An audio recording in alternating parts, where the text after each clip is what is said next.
Ram here, founder and CEO of Silq. I'm traveling this week in lovely Split, Croatia, but I want to take a few minutes to quickly jump in and share a freight market update with all of you. First off, it's the US-China trade agreement that was announced out of the United Kingdom about 3 weeks ago. While all of us waited with bated breath for a done deal and essentially to put this behind us, we are yet to get any concrete next steps.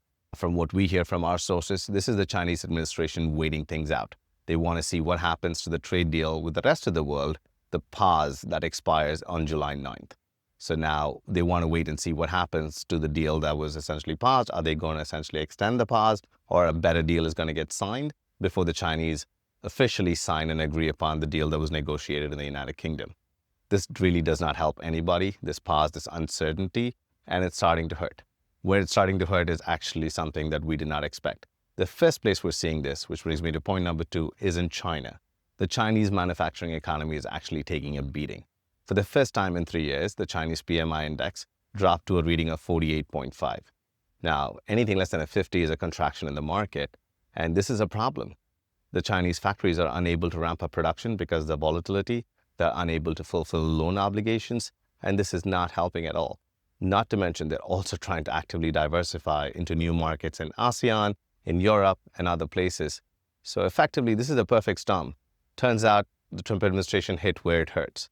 The sad part is that the US import economy and the freight forwarders in the supply chain business, all of these guys are collateral damage in this process, and that isn't helping anybody either. Which brings me to my third and the last point, which is the port congestion and the freight costs essentially are also going through a lot of volatility right now. At the beginning of June, we saw a huge surge in freight prices.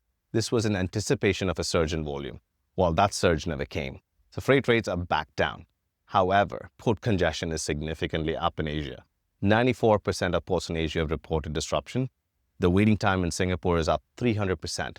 You have ships waiting outside the port of Singapore for weeks on end, trying to find essentially a berth before they can get loaded. Now, this is a similar problem in Hong Kong, in Singapore, in Shanghai, in Busan. Pretty much all major transshipment ports are chock-a-block right now. This isn't helping anybody who's essentially trying to get more visibility into where their cargo is and trying to get inventory into the United States before the tariff expires. So a lot's happening right now. If you're looking for more guidance on your supply chain needs, please feel free to reach out to us. Thank you, everyone, and we'll try to continue to share more updates as they become available. Thank you and have a good day.